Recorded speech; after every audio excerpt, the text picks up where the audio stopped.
మనిషై పుట్టినవాడు కారాదు మట్టి బొమ్మ పట్టుదలే ఉంటే కాగలడు మరో బ్రహ్మ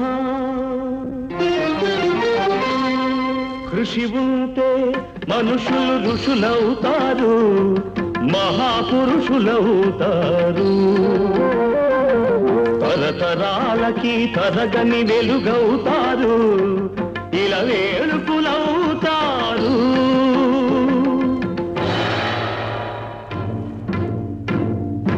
అడుగో అతడే వాల్మీకి బ్రతుకు వేట అతనికి అతి భయంకరుడు యమకింకరుడు అడవి జంతువుల కాలికి అడుగో అతడే వాల్మీకి